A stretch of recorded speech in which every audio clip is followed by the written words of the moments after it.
ಜಾಸ್ತಿ ಮಾಡಿ ಇದನ್ನು ಒಂದು ಡಬ್ಬದಲ್ಲಿ ಸ್ಟೋರ್ ಮಾಡಿ ಇಟ್ಕೊಂಡ್ರೆ 6 ತಿಂಗಳಾದರೂ ಇದು ಹಾಳಾಗಲ್ಲ, ಅಷ್ಟು ಚೆನ್ನಾಗಿರುತ್ತೆ. ನಮಸ್ತೆ ಎಲ್ಲರಿಗೂ, ಎಲ್ಲರನ್ನು ಸುಸಿಸ್ ಕಿಚನ್ಗೆ ಸ್ವಾಗತ ಮಾಡಿಕೊಂಡು ಇವತ್ತು ಅದ್ಭುತವಾದ ರೆಸಿಪಿ ಮಾಡ್ತಾ ಇದ್ದೀನಿ. ಬನ್ನಿ ಹೇಗೆ ಮಾಡೋದು ನೋಡೋಣ. ನಾವಿವತ್ತು ಒಂದು ರುಚಿಯಾದ ಮ್ಯಾಂಗೋ ಕ್ಯಾಂಡಿಯನ್ನು ಮಾಡಿಕೊಳ್ಳೋಣ. ನಾನಿಲ್ಲಿ 3 ತೋತಾಪುರಿ ಮಾವಿನಕಾಯಿಯನ್ನು ತೆಗೆದಿಟ್ಕೊಂಡಿದ್ದೀನಿ. ಅದರ ತೊಟ್ಟನ್ನು ತೆಗೆದು ಸಿಪ್ಪೆ ಹೆರ್ಕೊಳ್ಳೋಣ. ತುಂಬ ಚೆನ್ನಾಗಾಗುತ್ತೆ. ಇವಾಗ ಬಿಸಿಲಿರೋದ್ರಿಂದ ನೀಟಾಗಿ ಒಣಗಿಸ್ಕೊಂಡ್ರೆ ಒಂದು ಅದ್ಭುತವಾದ ಕ್ಯಾಂಡಿ ರೆಡಿಯಾಗುತ್ತೆ. ತುಂಬ ಟೈಮು ಕೂಡ ಇಟ್ಕೊಂಡು ತಿನ್ಬೋದು ಇದನ್ನು. ಈ ಹಸಿರು ಕಲರ್ ಇರುವ ಸಿಪ್ಪೆ ಎಲ್ಲ ತೆಗೆದು ಆಮೇಲೆ ಉದ್ದಕ್ಕೆ ಕಟ್ ಮಾಡ್ಕೊಳ್ಳೋಣ. ತುಂಬ ಚೆನ್ನಾಗಾಗುತ್ತೆ ಇದರಲ್ಲಿ ಕ್ಯಾಂಡಿ ಮಾಡಿದರೆ. ನಿಮ್ಮ ಮನೆಯಲ್ಲಿರುವ ಯಾವ ಮಾವಿನಕಾಯಿ ಆದರೂ ತಗೋಬಹುದು. ಸ್ವಲ್ಪ ನೀರನ್ನು ಬಿಸಿಗೆ ಇಟ್ಕೊಳ್ಳೋಣ. ಬಿಸಿ ನೀರಿಗೆ ಒಂದು 3 ನಿಮಿಷ ಹಾಕಿ ಈ ಮಾವಿನಕಾಯಿನ ತೆಗೆದು ಬಿಡಬೇಕು.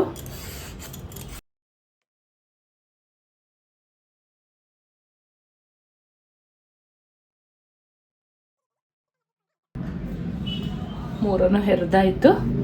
ಇವಾಗ ಉದ್ದಕ್ಕೆ ಕಟ್ ಮಾಡ್ಕೊಳ್ಳೋಣ.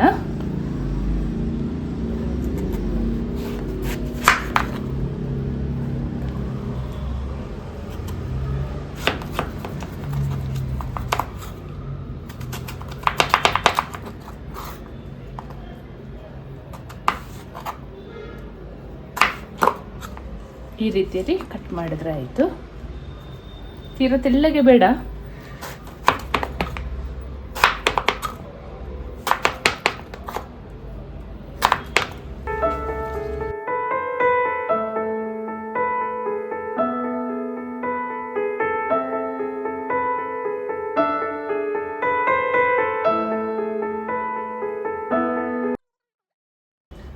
ಈ ರೀತಿಯಲ್ಲಿ ಉದ್ದ ಕಟ್ ಮಾಡಿ ಇಟ್ಕೊಂಡಿದ್ದೀನಿ. ಇಷ್ಟು ದಪ್ಪಗೆ ಕಟ್ ಮಾಡಿದ್ರೆ ಆಯಿತು. ಇದು ನಾವು ಬಿಸಿಲಲ್ಲಿ ಒಣಗಿಸುವಾಗ ಸ್ವಲ್ಪ ಸಣ್ಣ ಆಗುತ್ತೆ, ಚೆನ್ನಾಗಾಗುತ್ತೆ. ಒಳಗಡೆ ಎಲ್ಲ ಒಂಥರ ಜ್ಯೂಸಿಯಾಗಿ ಚೆಂದ ಇರುತ್ತೆ ಇದು ತಿನ್ನೋಕ್ಕೆ. ತುಂಬ ದಿವಸ ಕೂಡ ಈ ಕ್ಯಾಂಡಿ ಮಾಡಿ ಇಟ್ಕೋಬೋದು ನಾವು. ಕ್ಯಾಂಡಿಗೆ ಹಾಕೊಳ್ಳೋಕ್ಕೆ ನೀರು ಈ ಥರ ಬಿಸಿಯಾಗಿದೆ. ಕಟ್ ಮಾಡಿ ಇಟ್ಕೊಂಡು ಮಾವಿನಕಾಯಿಯನ್ನು ಹಾಕೊಳ್ಳೋಣ. ಒಂದು 3 ನಿಮಿಷ ಮಾವಿನಕಾಯಿ ಹಾಕಿದ ಮೇಲೆ ಒಂದು 3 ನಿಮಿಷ ಅಷ್ಟೇ ಕುದಿಸ್ಕೊಳ್ಬೇಕು, ಜಾಸ್ತಿ ಬೇಡ. ಇದು ಸಿಪ್ಪೆ ಹೆರ್ದಿರೋದ್ರಿಂದ ಬಹಳ ಬೇಗ ಬೇಯುತ್ತೆ. ಬೆಂದು ಹೋದರೆ ಕ್ಯಾಂಡಿ ಮಾಡೋಕ್ಕಾಗಲ್ಲ. ಮಾವಿನಕಾಯಿ ಬೇಯಲಿಕ್ಕೆ ಹಾಕಿ 5 ನಿಮಿಷ ಆಯಿತು. ನಾನು ಸ್ವಲ್ಪ ಜಾಸ್ತಿ ಹಾಕ್ಕೊಂಡಿರೋದ್ರಿಂದ ಒಂದು 5 ನಿಮಿಷ ಬೇಯಿಸ್ಕೊಳ್ತೀನಿ ಅಷ್ಟೇ. ನೋಡಿ, ಕಲರ್ ಚೇಂಜ್ ಆಗಿದೆ. ಈಗ ಇದನ್ನು ತಗೊಳ್ಳೋಣ. ನೀರು ಸ್ವಲ್ಪನೂ ಇರಬಾರ್ದು.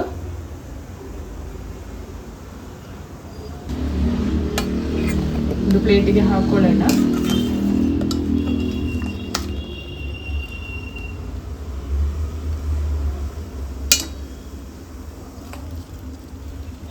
ಈ ಥರ ಕಲರ್ ಚೇಂಜ್ ಆದರೆ ಕರೆಕ್ಟಾಗಿ ಆಗಿದೆ ಅಂತ ಅರ್ಥ. ಜಾಸ್ತಿ ಬೇಯಿಸ್ಕೊಳ್ಳೋದು ಬೇಡ.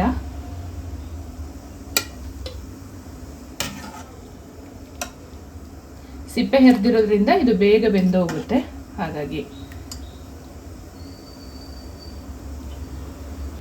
ಮಾವಿನಕಾಯಿ ಬೇಯಿಸಿ ಇಟ್ಕೊಂಡಿದ್ವಲ್ಲ, ಅದನ್ನು ಒಂದು ಪಾತ್ರೆಗೆ ಸಕ್ಕರೆ ಹಾಕಿ 1 ದಿವಸ ಇಡಬೇಕು. ಅದರಲ್ಲಿ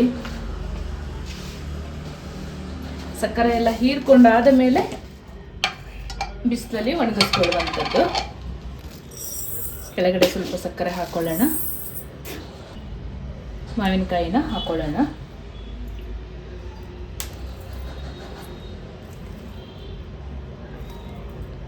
ಮಧ್ಯದಲ್ಲಿ ಸ್ವಲ್ಪ ಸಕ್ಕರೆ ಹಾಕೊಳ್ಳಬೇಕು.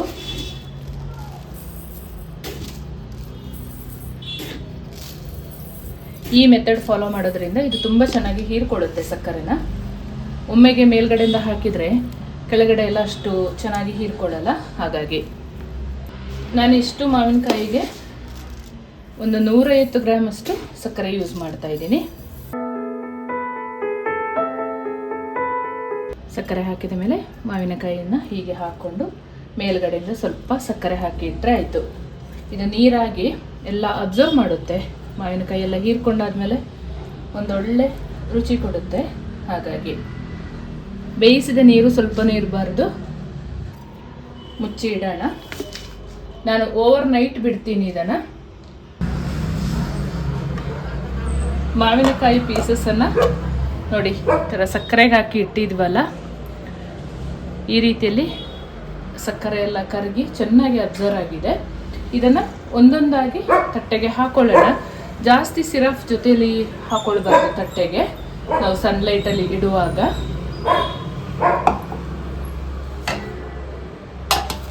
ಈ ರೀತಿಯ ಅಗಾಲವಾದ ತಟ್ಟೆನ ತಗೊಳ್ಳೋಣ.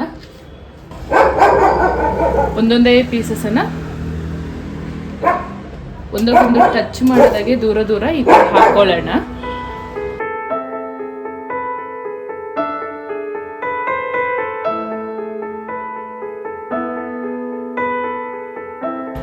ಇನ್ನೊಂದು ತಟ್ಟೆಗೆ ಕೂಡ ನಮ್ಮ ಕ್ಯಾಂಡಿನ ಹಾಕೊಂಡಿದ್ದಾಗಿದೆ.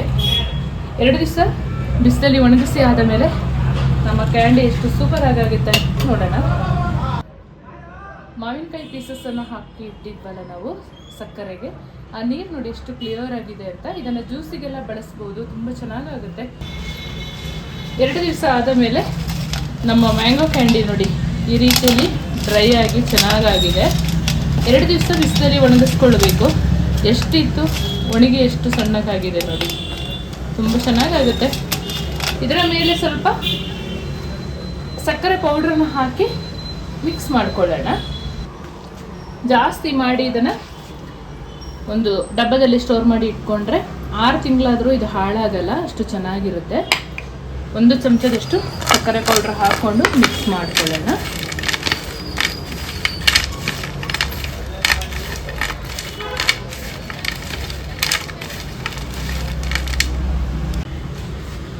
ಸಕ್ಕರೆ ಪೌಡ್ರ್ ಹಾಕಿದ ಮೇಲೆ ನೋಡಿ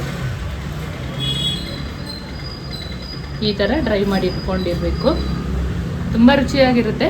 ಒಂದ್ಸಲ ನೀವು ಟ್ರೈ ಮಾಡಿ. ಇವಾಗ ಮ್ಯಾಂಗೋ ಸೀಸನ್ ಅಲ್ವಾ, ಯಥೇಚ್ಛವಾಗಿ ಮಾಡಿ ಇಟ್ಕೋಬೋದು. ಒಳ್ಳೆ ಬಿಸಿಲು ಕೂಡ ಇದೆ, ತುಂಬ ಚೆನ್ನಾಗಾಗುತ್ತೆ, ತುಂಬ ಟೇಸ್ಟಿಯಾಗಿರುತ್ತೆ ಕೂಡ. ಒಂದ್ಸಲ ಟ್ರೈ ಮಾಡಿ. ನಿಮ್ಮ ಅಮೂಲ್ಯವಾದ ಕಮೆಂಟ್ನೊಂದಿಗೆ ತಿಳಿಸ್ಕೊಡಿ. ನಾನು ಹೇಳಿದ ಮೆಥಡಲ್ಲೇ ಒಂದ್ಸಲ ಟ್ರೈ ಮಾಡಿ.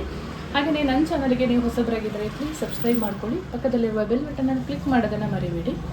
ಹಾಗೆ ನಿಮ್ಮ ಫ್ರೆಂಡ್ಸ್ ಆ್ಯಂಡ್ ಫ್ಯಾಮಿಲಿಗೆ ಹೆಚ್ಚು ಶೇರ್ ಮಾಡಿ, ನನ್ನ ಚಾನಲ್ಗೆ ಸಪೋರ್ಟ್ ಮಾಡಿ. Thank you.